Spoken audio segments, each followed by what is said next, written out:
I'm very excited. Again, my name is Steve Greenfield, and I'm the general partner of Automotive Ventures, an early-stage mobility fund based in the US, but investing globally in early-stage technologies across the mobility spectrum. So let's get started. So at the risk of repeating myself, I think it's worthwhile reiterating these two frameworks that I introduced about an hour ago. So first, in terms of how we look at mobility. So the definition that I like is looking at how we move either humans and or cargo across the modalities of land, sea, air, and space. In addition, this framework will be handy to keep in the top of your mind over the next couple of days. And that is 4 different aspects of mobility, being connectivity of vehicles, and we'll talk about the implications of that today as we look into the future. Autonomy, which is a central theme of this conference, and we'll hear many speakers and panelists over the next 3 days talk about autonomy. Car, ride, and sharing, shared mobility modalities, which we'll talk about today as well. And then finally, last but definitely not least, is electrification. So let's dive in. I think a lot about time, and I think a lot about our ancestors sitting around a fire 2 million years ago, being fascinated with this new discovery. And I think about if these ancestors were up on stage today and had a chance to look around the audience and this room today, what would they think and how would they make sense of the technological progress that has taken place over the last 2 million years? Needless to say, they would probably be very fearful. And those same ancestors would realize that it's only been 85 years in the year 1939 when oil was discovered in Qatar. And I think it's very interesting, the mixture of fire and petroleum products, oil, is effectively how all of us got here today. The internal combustion engine, whether we've flown in or driven in, unless you came in a pure electric vehicle, then chances are you use petroleum products to get here today. And we'll talk today about the evolution, the exciting evolution from using fossil fuels to power human transport and cargo transport to electrification. I also think about these same ancestors 2 million years ago, looking up at the night sky, looking at the stars and trying to make sense of what they're actually looking at. And here we are 2 million years later, and we're on the cusp of conquering and colonizing potentially other planets. So it's very interesting as we juxtapose how much technology progress has been made over the last 2 million years. But it hasn't been a smooth transition. If you look at that, 3 million years ago was the first incidence of humans using tools. 2 million years ago was the first incidence of humans harnessing fire to either cook or heat themselves.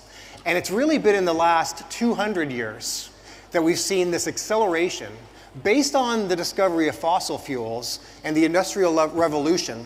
We now have this increasing, accelerated pace of exploration and technology discovery. So let's compress this down and look at actually what's transpired over the last 200 years. The yellow area there is the era in which we're living currently right now. And as we look to the future, whether it is space travel or colonization or the power of harnessing AI to make all of our lives easier, it is an exciting future, but it's also fraught with a lot of anxiety and concern overall. But like all things in life, there's always unintended consequences. So the Industrial Revolution has had some downstream effects. And one of the large downstream effects that will be talked about over the next 2 days is the amount of carbon dioxide we're emitting into the atmosphere. And by anybody's account, it's an abnormally high amount of carbon dioxide that we are emitting into the atmosphere, largely because of the Industrial Revolution and the amount of fossil fuels that we're burning. This is one of the promises of moving to cleaner energy and one of the promises moving from internal combustion engines to electrification. And this trend, any way you slice it, is not healthy. The climate is warming.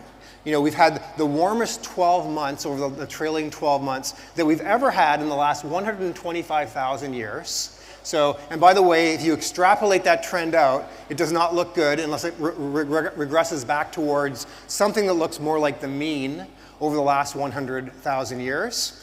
So we have to do something to control this, and a lot of the promise of controlling this will be through the migration from internal combustion engines to electrification. So if you need a why, if you need a reason for the transition, that chart should encapsulate that reason why. But we are seeing hope. We're already seeing more developed countries like the USA, Russia, and the UK dramatically reducing the amount of carbon they're emitting into the air.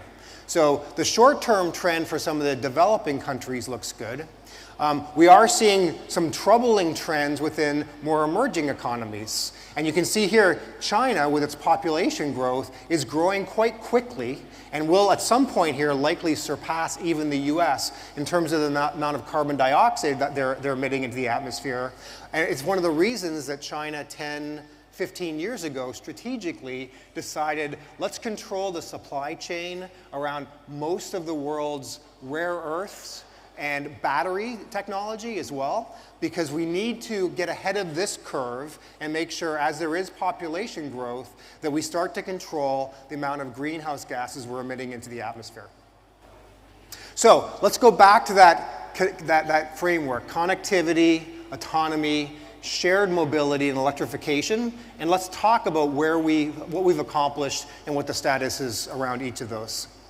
So as we look at vehicle connectivity, as new cars are produced, many more of them are connected to the internet, which enables a lot of exciting technology and use cases going forward. One of which is vehicle to grid. So very topically for today's conversation and tomorrow's conversation, we will talk about harnessing the batteries within vehicles to effectively allow a buffer to supply demand of the grid overall. So as electrical grids are taxed globally because of the amount of electricity that vehicles are drawing, the cars themselves are going to be able to buffer that and potentially allow a consumer who's got a vehicle in their driveway to supply electricity back to the grid. If we look at the vehicle to pedestrian in the lower right, or vehicle to mobile devices, there is a world where vehicles will recognize where pedestrians are and where there's a risk and actually prevent pedestrian injury and death as a result of that. And we are on the cusp of that as we get more vehicles on the road that are real-time connected. And then on the left-hand side and up above, we've got vehicle-to-vehicle connectivity.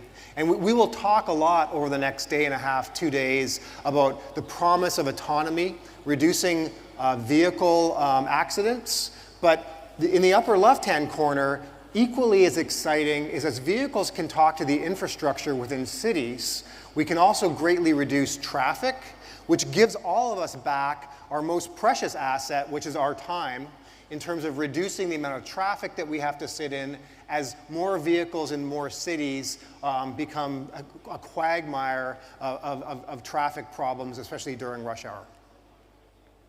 So let's move to autonomy. It's always great to poke fun at consultants. If we look back, and I don't mean to particularly point out Morgan Stanley in this case, but this was a slide from 2013 where a Morgan Stanley analyst believed that by this point, 10 years later, we would have 100% of all passenger vehicles being fully level 5 autonomous. And as you can see there in the upper right-hand corner, this would promise a quote-unquote utopian society where there were far fewer vehicles. Every vehicle was going to be able to be hailed through a mobile app anytime you wanted the vehicle, fewer cars on the road, and it would open up all kinds of leisure time because none of us would have to drive these vehicles around. Well, here we are 10 years later, and what's happened? Well, a lot of things have happened to prevent full autonomy from being achieved, not the least of which is the technology required. We were probably overly optimistic about what was going to be needed in terms of technology within these vehicles, but also we find in many cases in many countries, humans just aren't quite ready to adopt autonomy yet. So we need to break through both of those barriers, and there'll be a lot of content on stage here over the next 2 days from speakers and panelists discussing and debating what it takes to start really increasing penetration of autonomy. But the promise, if you need a why should we aspire to full autonomy? It's this. In the US last year, there were over 42,000 human deaths because of car accidents. Globally, this number is 1.35 million deaths per year from car accidents. And the promise of full autonomy, when we get there, is that these could effectively be reduced to zero. The car should be sort of self-aware and aware of other vehicles on the road, and should drive in such a way that we all but eliminate vehicle accidents in the future. If there are vehicle accidents, they're very minor, and we should be able to reduce that 1.35 million deaths per year to almost zero with the promise of autonomy. So on fixed routes, as we just saw outside with the autonomous shuttles, in construction, in mining, and in agriculture, where you don't have human pedestrians in front of vehicles at risk, we found huge technological progress with autonomy. So we are finding that you can effectively run a farm autonomously at this point. There are mines that are effectively being run fully autonomously at this point as well. And on fixed routes where we don't have pedestrians in the way, we can move very, very quickly to autonomy in the short term before we get to full level 5 autonomy for passenger vehicles. And in terms of automation elsewhere, Amazon now is the largest employer globally. And within 2 to 3 years, they will have more robots, automated robots, in their warehouses than they have humans, in terms of human employees. So it'll be interesting to see that switch over. And in the future, whether you're on a factory floor or within a warehouse, automation is coming very, very quickly. Automation in the first wave to augment productivity for humans, but overall, longer term will mean we'll actually be able to replace a lot of the repetitive tasks that humans do today with full autonomous robots. So let's move on to sharing, the sharing economy. So this chart shows the cumulative losses over the last 10 years since the beginning of its existence of Uber. And Uber lost $31.5 billion cumulatively in operating losses over the last 10 years. They just in the end of 2023 had their first profitable quarter. Now, Uber, I would maintain that, remember back to that Morgan Stanley slide, Uber really built a business model under the condition that they believed that full autonomy was coming a lot sooner than it would. And if you remove the driver out of the vehicle, you can actually achieve much less cost per mile served for ride-hailing overall. We'll see if they actually can maintain this profitability going forward. Hopefully, fingers crossed, they can. But if and when we get to full autonomy for ride-hailing overall, the ride-hailing business is going to be much more attractive for those that offer it up. And then finally, and maybe most importantly, we'll talk about electrification. Last year, there were about 14 million passenger vehicles sold globally in terms of being full battery electric vehicles. But the penetration varies quite significantly, as you know, across different countries. So if we look at the 18% of all passenger vehicles last year were electric vehicles, China had the highest penetration in terms of a country. At over 30%. Europe not far behind. The US is lagging. US, where I live today, is lagging largely because consumers are concerned about range anxiety and they're concerned about charging infrastructure, not to mention costs. But we will continue to see in many countries this increase dramatically as battery electric vehicles become a very good replacement substitute for internal combustion engine vehicles. And as you look at back to the environment, when you look at the carbon and greenhouse gas emissions from a battery vehicle versus a historical internal combustion engine vehicle, dramatic differences. You'll see here, in terms of the materials, the mining and the manufacturing of the batteries, actually they're more carbon intensive. So at the point of the new car delivery, the battery vehicle actually has harmed the environment more than the ICE vehicle. But over the lifetime of that ICE vehicle, consuming petrol, fossil fuels, it does a lot more damage to the environment in terms of emitting greenhouse gas emissions than the battery electric vehicle, and the switchover happens shortly after that initial vehicle is delivered. And in terms of battery technology, this is some of the most exciting things that are going on in terms of battery progress. So we've quickly moved through multiple stages to solid state, the promise of solid state batteries. And while solid state batteries seem to be more sophisticated and will be more costly to build and build out, the promise is threefold. One is the charging time should be dramatically less. Two will be the actual range will be dramatically more. And also the volatility, because they don't have any liquid electrolytes, the volatility of these batteries, we should have dramatically fewer fires from these batteries overall. So in terms of storage and also transportation. So the promise right now of solid state is very, very strong, but we need to figure out a way how we can sustainably manufacture these things cost effectively. And as we look at the battery density, or the power density, batteries, even with the progress that we've made on the previous slide, batteries are far less dense in terms of the actual energy per liter versus petroleum products. So we still have a lot to go. One of the reasons why we will not see long-range electrified planes, cargo planes, or passenger planes anytime soon is because of this. I flew from Atlanta on a 13-hour flight. No time soon in my lifetime are we going to be able to replace fossil fuels on that plane as the power plant by electric.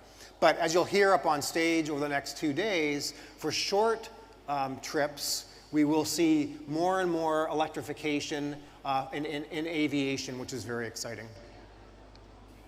So as an investor, I look at that framework, connected, autonomous, shared mobility, and electrification, and we look at making investments that will uniquely alleviate some of the biggest challenges facing humans on the face of the earth.